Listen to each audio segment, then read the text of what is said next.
Patrick, welcome to the show. Welcome. Thank you. Oh, I'm sorry, Roger. Thank you. I'm on your show.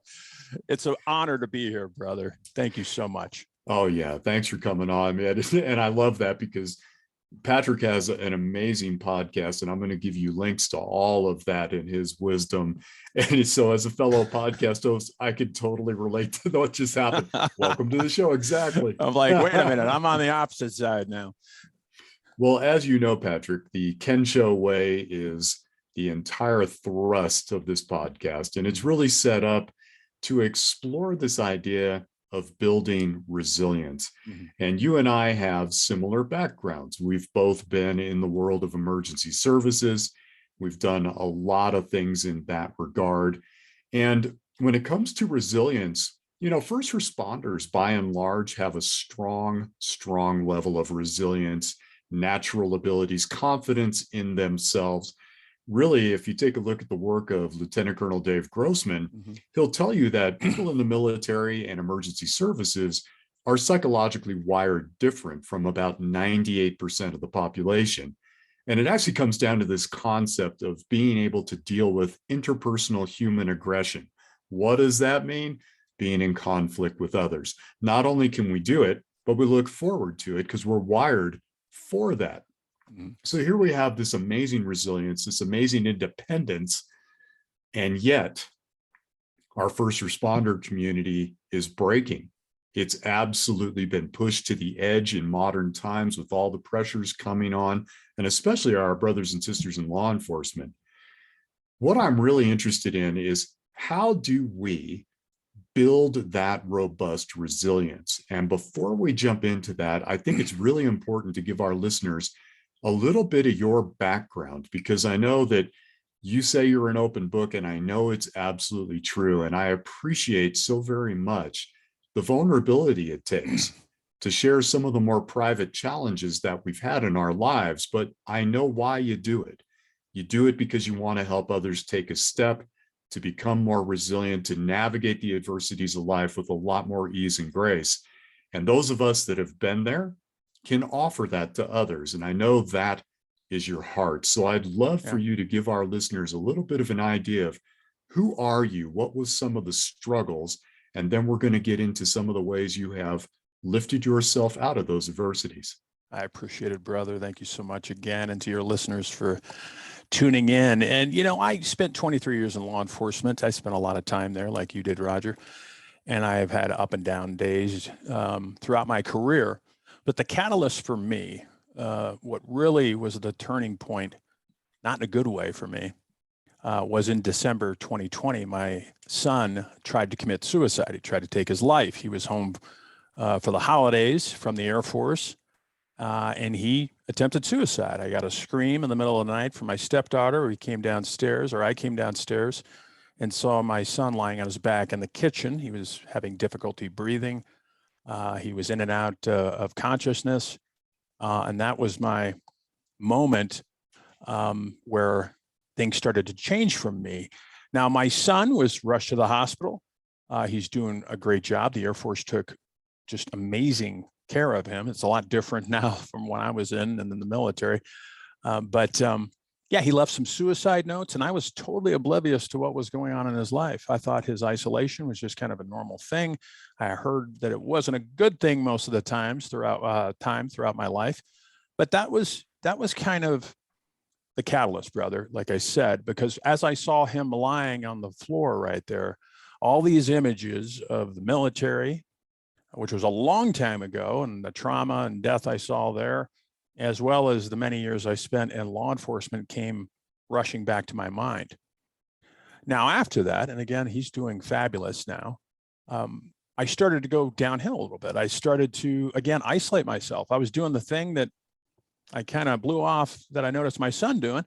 I started not communicating with my wife. I started isolating more. I started drinking more. My wife wanted me to get counseling. She wanted us to get marriage counseling. And I said, no, poo-pooed that idea. Why do I need counseling? I'm a first responder. I've seen a lot of death, trauma over the years. I can handle this. Well, I couldn't handle it. And so let's fast forward to April. I went to Arizona, visit some relatives. When I got back, my wife wanted a divorce. We had some issues before, but the main issue was me just withdrawing from the relationship.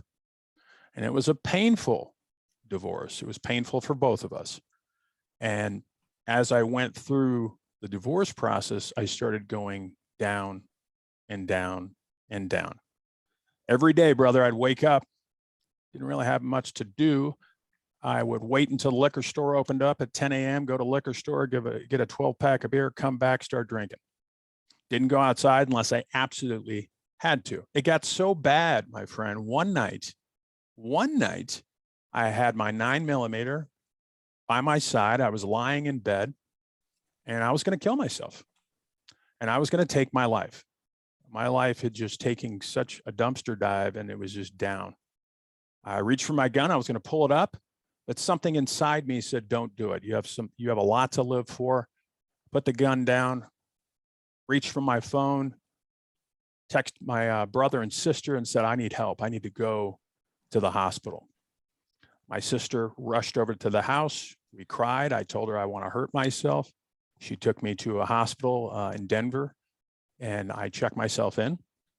Was there for about 6 hours and I decided I wanted to leave.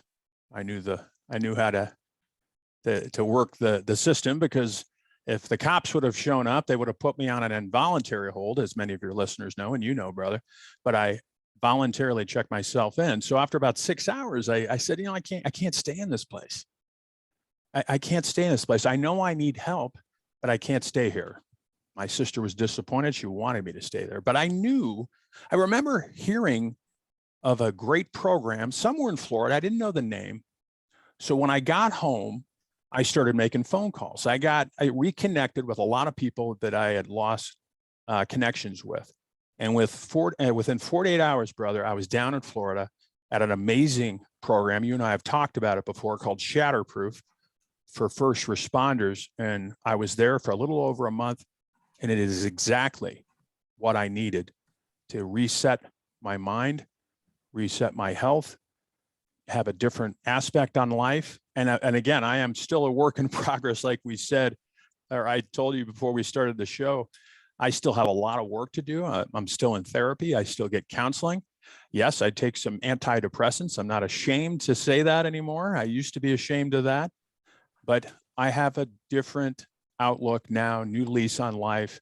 And I am so happy that I went to treatment, because as you know, brother, a lot of first responders out there are suffering, and they suffer in silence, and very few of us reach out for help. So if there's first responders out there, and this ties in with resiliency too, if you're suffering out there, you need to reach out to trusted, and I say trusted for a reason, trusted people that you can trust, family and friends that you can open up to. That's the hardest step, is opening up to your peers, to friends.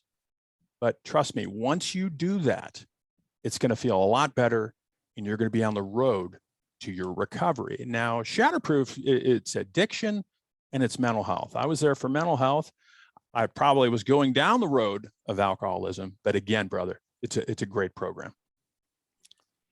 There is so much to unpack there, Patrick. It's just a phenomenal journey. Yeah. I think anyone listening would be going, sweet Jesus. But at the end of the day, you and I were talking before the show, these problems, they're not unique problems. No. And the world is experiencing these at higher and higher levels right now, which is, this isn't just about first responders. The whole world is really in this place of suffering. In my own journey through what I was diagnosed with, which was complex post-traumatic stress disorder, that just means that shit's a lot harder to unwind. Yeah. But at the end of the day, they were still just the same issues. Isolation was the big one. And I also didn't realize that I was slipping. Like those things you outlined, I can completely relate to, but I didn't actually notice it because the decline was pretty slow. It wasn't like we flipped a switch and I'm this Absolutely jacked up human being. It's like, no, it's just slowly degrading, and the degrading becomes normalized. So there's your normal and you're not even recognizing the pattern. When I got into therapy, I was very blessed to have a 30-year culturally competent police psychologist who helped me to identify it. And I've thought about this a lot over the years. What if, on a condition of hiring, you had to meet with a culturally competent psychologist to establish a baseline? Mm-hmm. And then twice a year, you meet with that person just as a matter of policy. It's all free, it's all provided. Now, look, we get medical checkups to make sure everything's going okay. We go to the dentist a couple times a year to keep our teeth from falling out of our head. Why are we not setting a baseline? Because I think about this, my slow journey down might have been recognized, probably not might have, would have been recognized by somebody who's a therapist to say, well, here's your baseline, here's where you are now. Let's talk about this. Let's see what interventions we can do so that I also don't have to know what the gun tastes like in my mouth, right? Mm-hmm. Yeah, so this idea of isolation and reaching out, we've got to smash this stigma. And this is for the whole world, but especially police officers. We got to learn to smash this stigma that we need to suffer alone, that somehow there's a romanticized feeling that, yeah, I'm the lone wolf, I can handle everything, until you can't, and then you got no lifeline left. You, my friend, were able to cast out some lifelines, and you did it at a decision tree. Yeah. You were right there at the edge. Yeah. Yeah, you're exactly right, Roger. And I love what you said about the idea of having a competent psychologist talk to an applicant or a new police officer, he or she, to get that baseline. I also think we need to get into the academies more and give them a little bit more foundation with mental health, because, and I'm not knocking, I mean, academies have their post requirements, as you know, and your listeners know, they have a lot of material to jam into the students. I get that. But wouldn't it be prudent to spend a block? I know in Colorado, it's not very much on mental health. Wouldn't it be prudent to spend a lot more time on mental health so these young, brave men and women have that foundation going forward?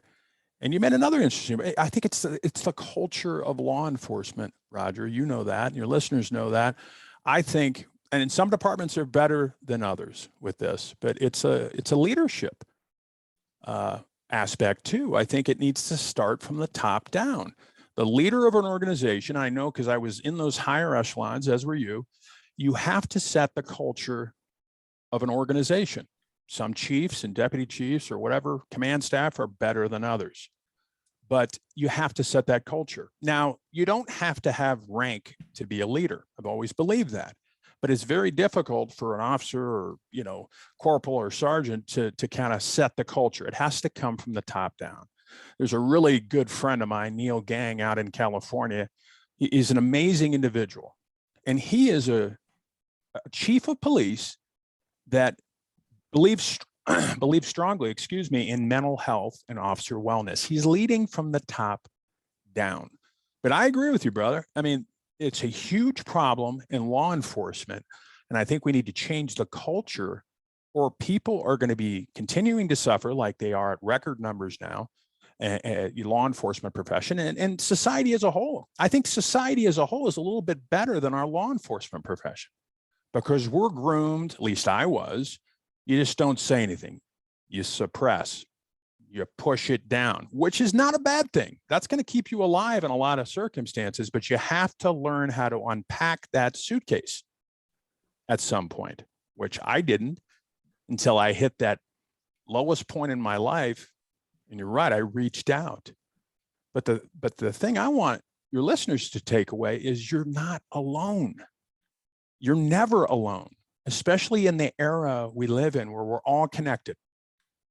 You know, you're one text, one email, one phone call away to reaching out to somebody who cares. It could be Roger, it could be me. Yeah. It could be so many people out there. Work your network, because you can't do it alone. And for many years, I thought I could. You have it exactly right. And that's the piece that we all have to get into embracing, because when I think of this idea of building resilience, we often think, well, cool, I'll exercise, I'll eat better, I'll learn how to meditate, I'll practice breath work, I'll take cold showers, and, okay, great. Yeah. Those are all resilience building practices. And the greatest resilience building comes in relationships, comes in supporting each other, comes in that cultural ideology that says, this is how we do business here. And if you don't like it, you can go work somewhere else. We take this issue seriously. Like you, I was groomed to suck it up, Sparky, pull yourself up by your bootstraps. I remember one night I had a bunch of human body matter all over me from an accident where somebody died in my arms. And my sergeant came up and said, get that shit cleaned off your uniform, get back to street, we're busy. I just had someone die in my arms and I have their body fluids all over my uniform. Okay, get that shit cleaned off you. That's the culture I was raised in. Yeah, me too. Yeah. And, you know, when I think back on that, oh my goodness. And when I see Chief Neil Gang and people like him that are beginning to change the paradigm and say that's unacceptable. It's unacceptable that our academy has a 2-hour block on stress management out of the entire 20 weeks of training. That's your indoctrination into the mental health aspects of the job. We can do a lot better. And so I'm appreciating a couple of things that you've said here. The first one is this idea of reaching out. And what that means is having a network of people that are in our lives. And friends, if you're listening to this and you or someone you know is pulling back, isolating, that's one of the first red flags. As they begin to retreat into themselves, it doesn't mean they're suicidal, but it might mean they're in trouble. It's certainly a sign that something is up, and that's the time for the early intervention, the talk. You know, Patrick, a friend of mine recently was telling me a story about a person who was in emergency services, and they reached out and they were saying goodbye to this person. And my friend said, look, do me a favor. Would you just call the suicide hotline? I got the number right here. This is a specific one for law enforcement. I said, no, I'm going to do it. He said, look, you can still do it. No one's ever going to take that right away from you.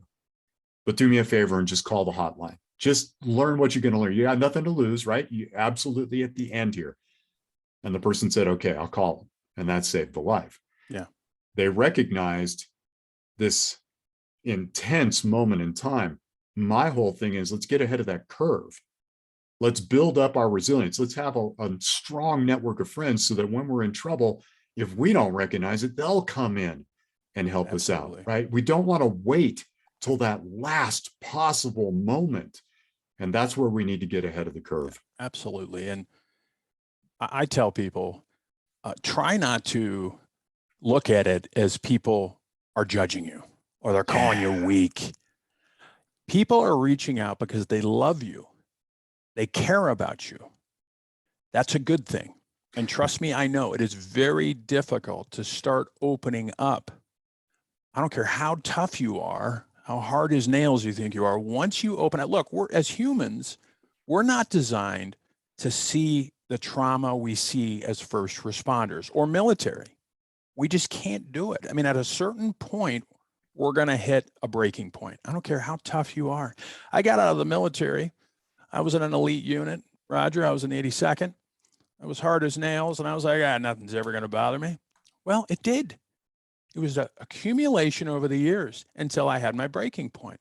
And everybody, especially first responders, are going to get there sooner or later. So if you're a young person out there, a young first responder, first of all, thank you for your service. But realize the more time that goes on, things are going to start to affect you more and more and more. And the whole concept of resiliency, in my opinion, is knowing, okay, maybe I need to go to a debriefing. I need to seek some help after this horrific scene I've seen, I just witnessed, I helped with. It's okay to do that. You mentioned, that culture that you and I grew up with in law enforcement. I was on critical incidents. It was do your paperwork back on the street. And that was just the culture of the time. Unfortunately, that culture still is prevalent in a lot of organizations, and don't wait for people, in my opinion. Don't wait for people. You're responsible for your own mental health and resiliency. The one thing I learned in therapy, my friend, is that you have to be very selfish about your mental health and your resiliency. And that's something I didn't do before.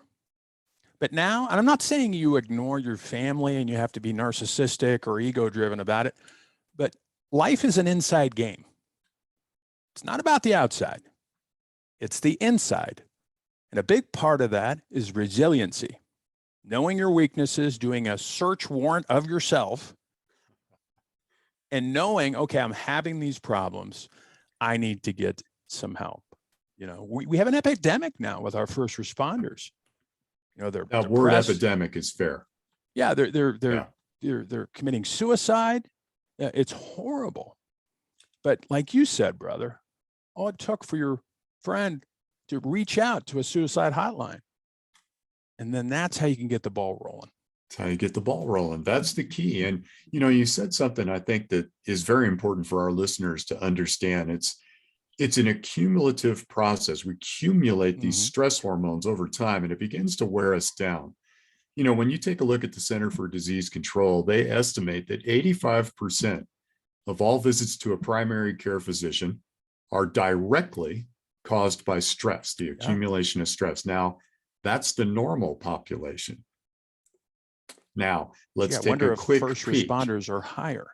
I can't imagine. So I saw a study that said the average person, non-emergency services, is going to go through 1 to 2 events in their life that rises to the level of what we would call a trauma, right? It meets that criteria. In the emergency services world, a career of 20 to 30 years, you will be exposed to 500 to 800 trauma events. Now, if we think about 85% of people are going to the doctor for stress in the normal population of folks, and they experience 1 to 2 trauma events in an entire lifetime, what do you think 500 to 800 is going to do to you? I mean, this expectation that you can walk through that with, you know, you're eating a cheeseburger, walking off into the sunset like nothing's bothering you in a Hollywood movie, it's complete horseshit. Yeah. We have absolutely got to shatter this myth. And we got to get back to this idea that we have the ability to outreach into so many ways now to support ourselves as we're going through the challenges that we go through. This is the critical piece. Yeah, absolutely. And we live in such an amazing time, I think, right now with technology and the things that we have at our disposal, the tools, your show, my show, other shows, you know, that can get more of the word out, get more attention to this problem that we have. We didn't have this when we were growing up, Roger. You know that. We didn't have this when we started law enforcement. Information was there, but not like we have today, obviously. There are so many tools out there. Just get on Google. Just Google mental health for first responders. You're going to find, now you have to vet that stuff. You have to vet those programs. But we live in an amazing time with all the information that we have, the podcasts, the Audible books, whatever, you know. But unfortunately, so many of our brave men and women, like, again, they just isolate and they think they have to do it all themselves. And, you know, meditation, I love meditation. And I did it for a while, then fell off, and now I'm back on it. You know, the whole purpose of meditation is to live in the present. Live in the present. Now, I'm not saying, you know, when you're out there patrolling, you got to be aware of situations and officer safety and all that stuff. But when you're home, decompress, do some meditation, do some journaling, exercise, eat well. Used to crack me up, but yeah, I get cops, younger cops, I'm not trying to pick on them, but they're like, well, you know, I work graveyards and there's nothing open. Okay, well, here's an idea. Maybe pack your lunch. You know, maybe pack your lunch and put some good hearty foods in there. Don't be drinking 8, you know, Red Bulls a night. You know, so that's a big part of the resilience. Anybody can do this. Is, you know, people listening to this show think, well, you know, Roger and Patrick are different. No, we're not different. No way. We're just like, we might have a little bit more gray hair, but we're exactly the same. All right. I'm appreciating that, Patrick, quite a bit. As it's so spot on. Well, it's just resiliency. And Yeah, it's anybody can do resilience. this. Somebody, you're looking at a successful person and you're like, well, geez, they must be. No, they're the same as you. This is it. And Neil that Gang, realization, that's Chief Gang so is, yeah. key. Chief Gang is a good friend of mine. He's the same as the listener. He gets his pants on the same way. He's done it. He's been through problems and challenging, whatever psychological stuff he went through. But so many people think, well, my problems are unique. Going back to what we talked to at the beginning. No, they're not. Your problems are not unique. What is different about you is that you're not reaching out, because so many first responders have. Yeah, that's it. When I think of this idea of resilience too, we think, well, why do I have to worry about eating good? And, I don't have time for this and that. Well, here's the deal. The more money you put in your resilience bank account, when adversity comes, you'll be able to draw the funds out of there that exist because you've spent the time building it. You went through some serious life events, my friend. Your son attempting suicide. And I can only imagine as a father, the mind game that played with you. Yeah. Going through a life divorce situation, right? You start stacking those up, money's being burned out of that resilience bank account. And if we don't have enough reserves in there, we hit overdraft protection, we hit bankruptcy. Bankruptcy is where we're now at a decision point. Should I continue with my life or not? Right? Absolutely. And so that's the reason we want to get ahead of the curve, friends. Yeah. And we want to have a network of people. And I highly encourage people, I don't know if you agree with this, Patrick, but I encourage people to make a lot of friends outside of the career, right? Because those people are going to judge you the least, and they're going to be there for you on the day that you really need it. It's a huge piece of support mechanism. Absolutely. I couldn't agree more. Now, as a young officer, I had the mindset, well, if you don't have a badge or a star, I'm not going to talk to you.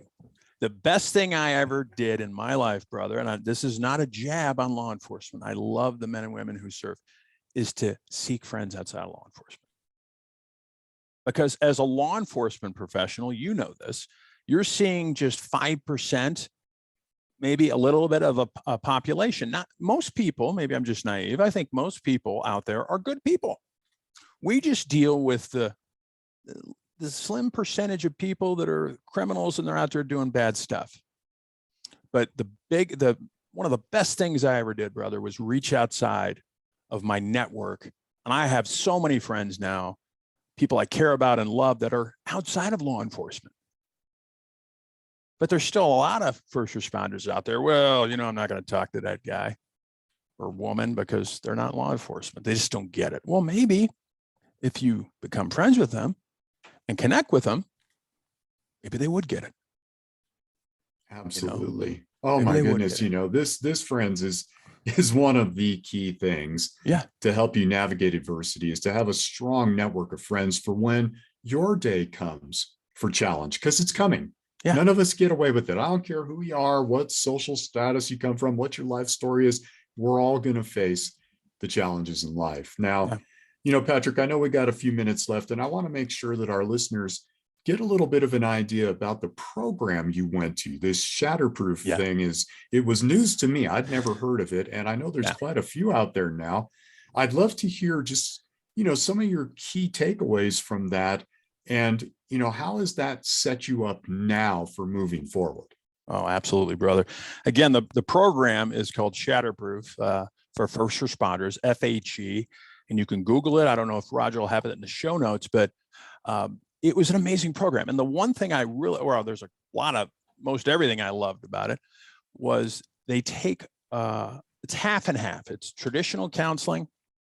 It's, medicine if you need it, medications, but it's also a holistic approach to the healing and the therapy, yoga, meditation, breath work, weight room, just all kinds of amazing things, acupuncture. So many takeaways I took from the program. The biggest takeaway is once I let down my guard, I started to absorb the material. And it was an amazing process. I didn't have one complaint from the program. Some first responders did. Well, some of this is repetitive. Well, the reason why it's repetitive because it takes probably an average of 20, 21 days for a habit to form in our brains. But more takeaways, just people are so loving. A big takeaway, brother, is 80% of the people working in the program are former patients. So your listeners might say, well, how do they know? They're first responders. They're former first responders, retired law enforcement, retired EMS, you name it, which brings more credibility to the program. I mean, I can't say enough about Shatterproof. It saved my life. It did. By taking that first step, going back full circle, what we were talking about, you have to take that first step. And I hate to sound curt. There's no magic pill to save yourself. You have to save yourself. You have to take that first step. You have a lot of support out there, but nobody's coming to save you. You have to save yourself. That might sound mean, but that's the truth. And the way to start saving yourself is opening up and reaching out to people, trusted friends, trusted relatives, programs out there, because there's many out there, brother, as you know, but I would recommend Shatterproof, nationwide. They attract first responders nationwide. Amazing program. Thank you for sharing that. I am curious about something there that you said, which was once you let your guard down, they were able to then begin that work and process. Yeah. How did they get you to that level of trust? Because I'm here to tell you, that's an art form. It is. And it requires something very special to take place to let our guard down. Now, this is true of all human beings, but friends, let me tell you, if you have a person you love in emergency services, just take that thought and put it on steroids. You got the Arnold Schwarzenegger you're trying to break through here. How'd they do it? Well, that's a great question. It really started with the group therapies. Now, they're all first responder patients in there, and from everything, fire, EMS, law enforcement. They don't make you do anything. But the minute they start going around the room and people start telling their stories. Then you get the encouragement. You get the, come on, brother, you can do it. You can do it. So it was magical. I mean, it really was. It was, cathartic, for me. And it took a few group therapies, but the fact that you have former emergency services professionals, amazing individuals, all of them, leading up these counselings. Then you have a psychiatrist, and then you have the group sessions and the individual sessions. The more it started chipping away at the wall I put up. It got to a point about a week into the program where I opened up and I cried. And people stood up and they came and hugged me. That's when I knew I was on my road to recovery. Because like I said, you get that encouragement, not hazing or anything, but loving encouragement from those brave men and women in there who all have a story. And I thought about my story, and I heard some of these horrific stories from my brothers and sisters. And the one thing I want to impress upon your listeners, Roger, it is not a contest of who has the worst story. Your story is important to you, and that's all that matters. But that's really how the walls started coming down for me. It's just the environment, the groups. I mean, I still keep in contact with these men and women that were in my program, and I haven't been out that long, but we text every day. There's like 20 people on this group text. And when one of us feels down, the others are there to pump each other up. Beautiful. I absolutely love that. And thank you for sharing that, because absolutely the piece that stands out for me is chipping away at that wall until finally you feel like you can dip a toe in that water, and then you realize, oh, wow, no one's judging me. They're actually here to love me. They have a similar experience. I'm not alone. And man, once you realize that, it's like, okay, I found my tribe. I found the people that are going to support me. And I think most importantly of everything you said, you can now be there for them. So you're still in that open heart, vulnerable place of service to others, which is what makes us get up every single day. Absolutely. And the work doesn't stop with the program. It's not a, quick fix. I'm still a work in progress. They just gave me the foundation to build on, right? Yes. In order to Yes. have a good house, right? A stable house, you need a good foundation. And that's what they gave me. Beautiful. Listen, man, before I let you go, I want to know, this is what I ask a lot of my guests, which is, what are your resilience building practices now? What are you doing for Patrick to keep money going into that abundant resilience bank account? Absolutely, brother. I start my day off every day, 7 days a week with my routine. Now, my routine is my routine. It could be your routine, but you custom make your own routine. Before I even get out of bed, brother, I'm in a gratitude process. I'm in a gratitude process. Thank you for giving me another day. God, whoever you believe in. And then I meditate for about 10, 15 minutes. I just want to be in the present moment, something it took me a long time to get to, be in the present moment. Then I journal for about 10 minutes. Then I hit the gym. And then I have a nutritious breakfast, try to stay away from all the crap that's out there. And again, if you want resiliency, it has to start with taking care of your body, something I neglected, for a while. Just take care of your body, take care of your mind. But that's what I do. I have a routine in the morning. Most successful people out there, brother, have some sort of morning routine. And I get up early. I get up around 5 a.m. I want to tackle the day early. Yeah, I do that 7 days a week. So that's my routine that keeps my mindset clear. Does that mean I don't have, I don't get bummed out? I don't have negative thoughts? Of course I do. I'm human, just like your listeners, you are.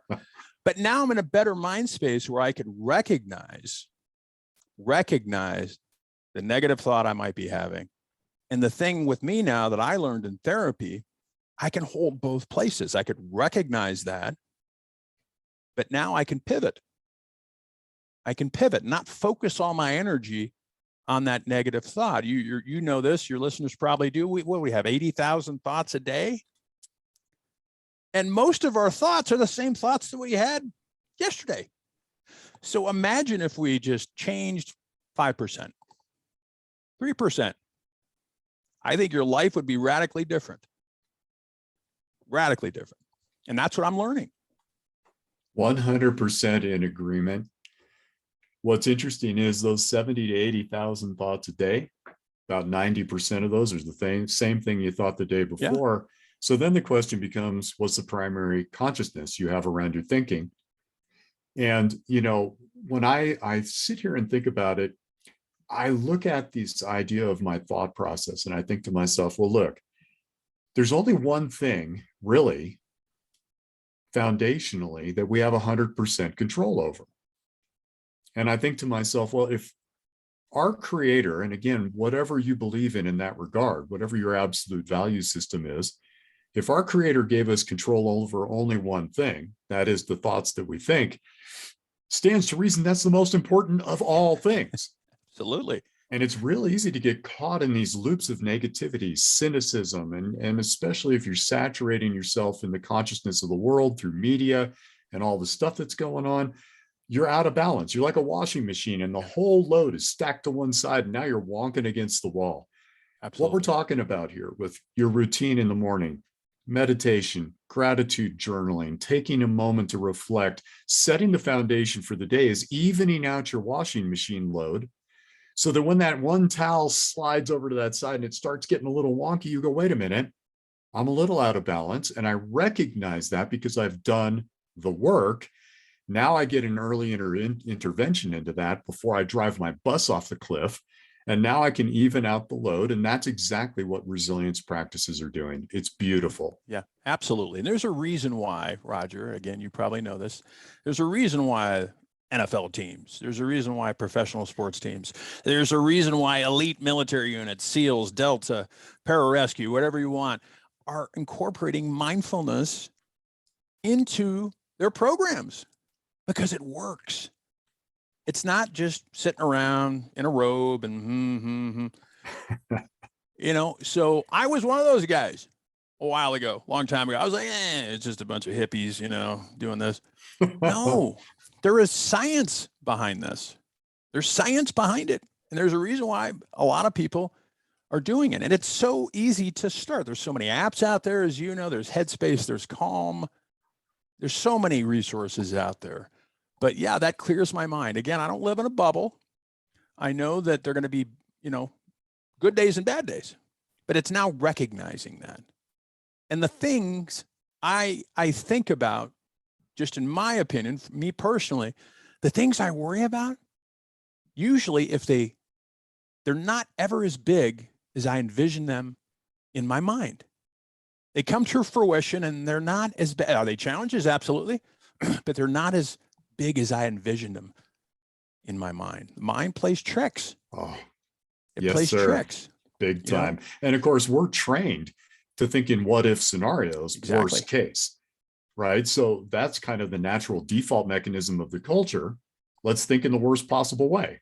Well, okay. But if we don't counterbalance that, we're going to be in a little bit of trouble. Yeah, exactly. Yeah. And law of attraction. I'm a big believer in law of attraction. I think what you put out there, we're all energy. And the energy you put out, we're like magnets. We're going to get back that energy. Yes. We're going to get back that energy. Again, it's not a matter of living, lollipops and sunshine in a bubble. It's a matter of recognizing your thoughts and course correct along the way. You can do it. I believe in you. Yeah, you can absolutely do it, friends. And I want to emphasize just that point you just made. This is not about magical thinking. No. This is about stacking a deck in your favor. It's not rainbows, unicorns, butterflies, and pots of gold. And anybody who says it is full of shit and trying to sell you something. Exactly. This is work, but it's worth it, because not only will you resurrect yourself to a higher level, you're going to be able to serve others around you at a higher level too. Absolutely. Patrick, it's been a joy having you on the show. And I want to give you the last word, man. You get to wave a magic wand right now and say anything you want to the listeners. What, as a last parting thought, would you have for them? Well, thank you all for listening. I love and care about you. And I want to leave you with a quote. It's from the late, great Martin Luther King Jr. You don't have to see the whole staircase to take that first step. Just take that step. And if you want to learn more about me, you can learn more about me at cjevolution.com. cjevolution.com. And I do recommend it, friends, because Patrick is living his truth. And he's one of the rare human beings who's willing to share his vulnerability with you. You can learn a lot from this man. And it has been a deep honor to have him on this show. Patrick, thank you again so much for being here, my friend, and many blessings to the ongoing journey of your life. Thank you, brother. I love you. Continue the great work, and we'll talk soon. Sounds good, my friend.